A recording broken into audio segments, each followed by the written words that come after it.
के सभी साथियों का आज की इस प्रेस कॉन्फ्रेंस में बहुत बहुत स्वागत है। आज दो महत्वपूर्ण विषयों पर अपनी बात रखने के लिए हम आपके सामने मौजूद हैं। पहला ये कि आप सबको मालूम है कि 22 तारीख को अयोध्या में श्री राम जी मंदिर में प्राण प्रतिष्ठा का कार्यक्रम रखा गया है। उसी संदर्भ में 21 तारीख को आम आदमी पार्टी सभी जिला मुख्यालयों पर हरियाणा के अंदर सुंदरकांड पाठ का आयोजन कर रही है।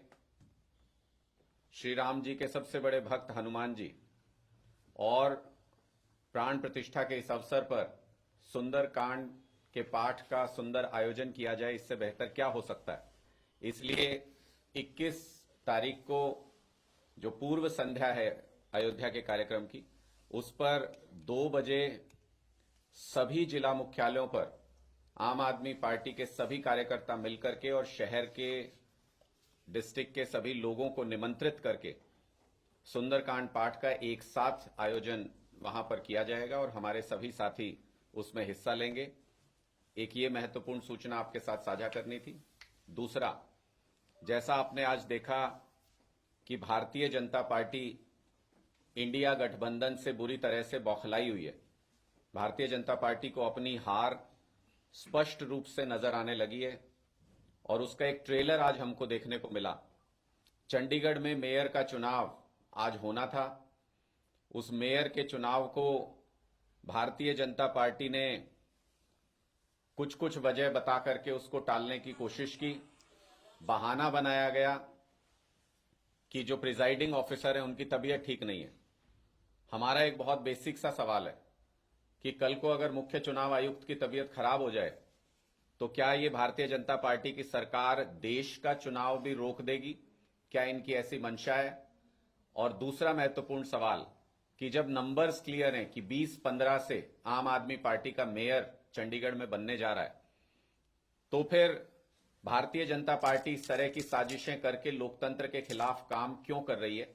ये बौखलाहट साफ तौर पे नजर आती है जब भारतीय जनता पार्टी लोकतांत्रिक तरीके से हारते हुए नजर आ रही है।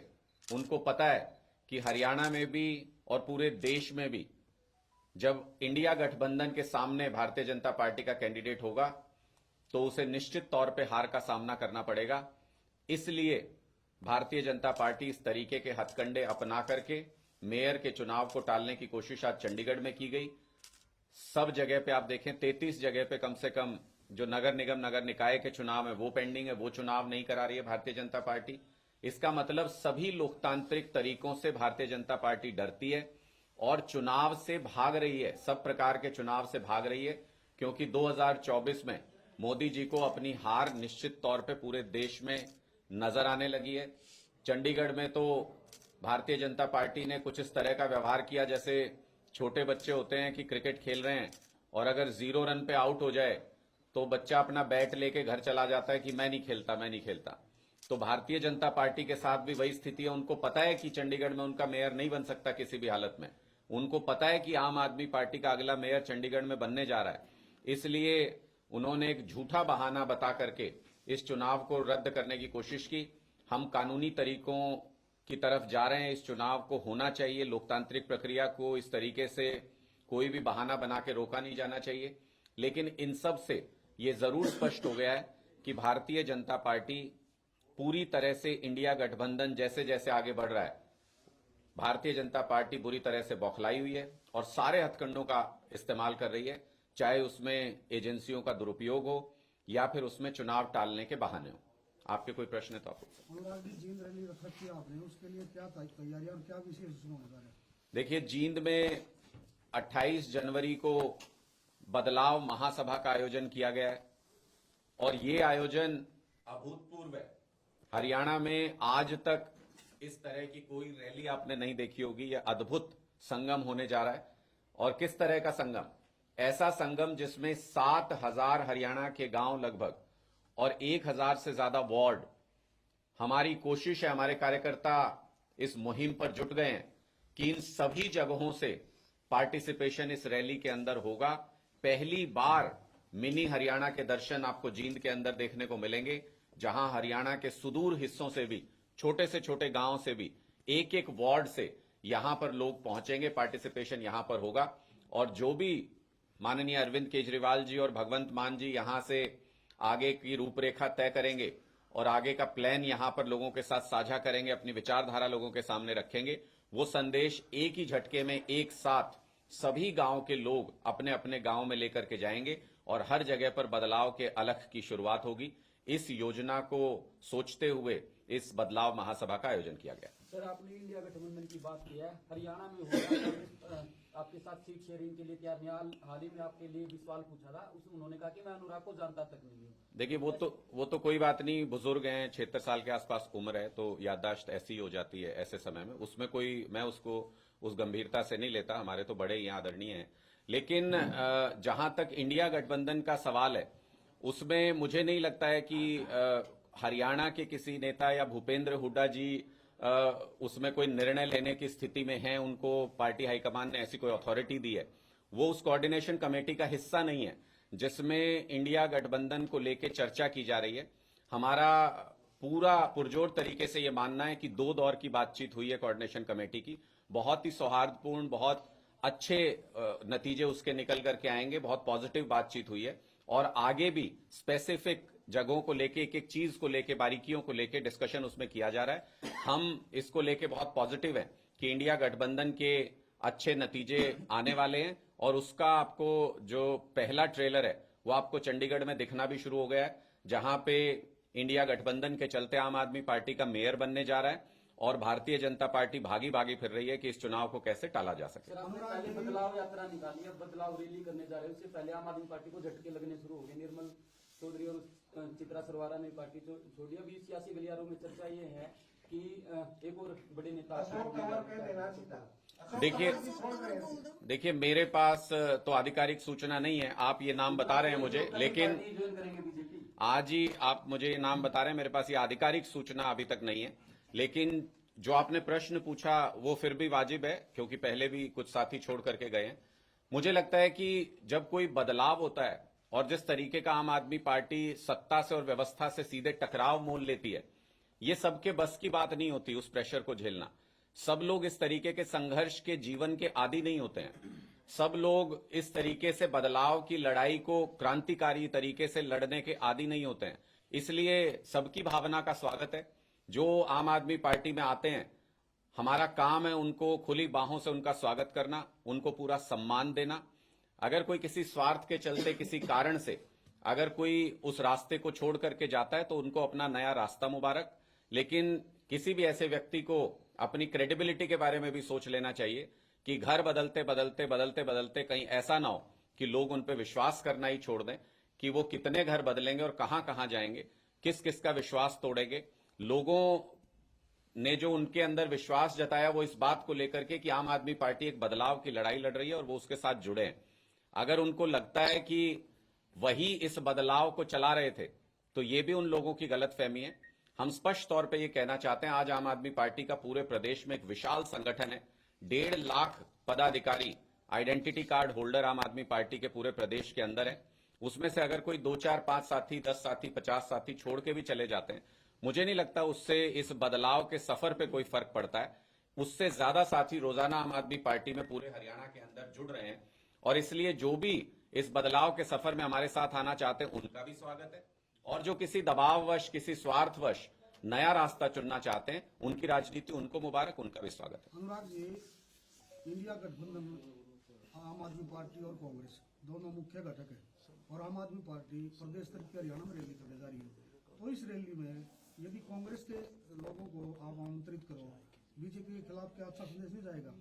देखिए, मुझे लगता है कि ये सारे निर्णय कोऑर्डिनेशन कमेटी के दायरे में आते हैं और कोऑर्डिनेशन कमेटी में इन सारे विषयों पर चर्चा की जा रही है कि कहां सीट शेयरिंग होगी या नहीं होगी, किन राज्यों में होगी, कितनी सीटें किसको मिलेंगी। ये सारी चीजें कोऑर्डिनेशन कमेटी में बहुत बारीकी से इस पे चर्चा हो रही है और 2 दौर की बातचीत के बाद मैं आपसे इतना साझा कर सकता हूं कि बहुत ही पॉजिटिव डायरेक्शन में ये चर्चा चल रही है और जिसका नतीजा पहला आपको चंडीगढ़ में देखने को मिल गया है। जब हम चंडीगढ़ की गुत्थी सुलझा सकते हैं तो इसका मतलब हम कहीं की भी गुत्थी सुलझा सकते हैं और भारतीय जनता पार्टी का 2024 में इंडिया गठबंधन के हाथों हारना तय है। इतना जरूर मैं कह सकता हूं, हरियाणा के अंदर भी इंडिया गठबंधन के चलते 10 की 10 लोकसभा सीटों पर भारतीय जनता पार्टी को हराएंगे, इतना मैं कह सकता हूं। इंडिया गठबंधन का प्रधानमंत्री कौन होगा जी?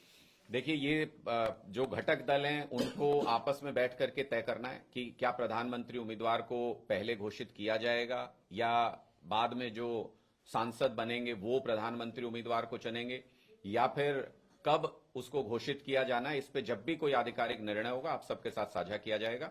इसकी कोई आधिकारिक सूचना अभी तक मेरे पास नहीं है। अनुराग जी, अभी हाल ही में आम आदमी पार्टी ने दिल्ली में 3 राज्यसभा सदस्य बनाए हैं।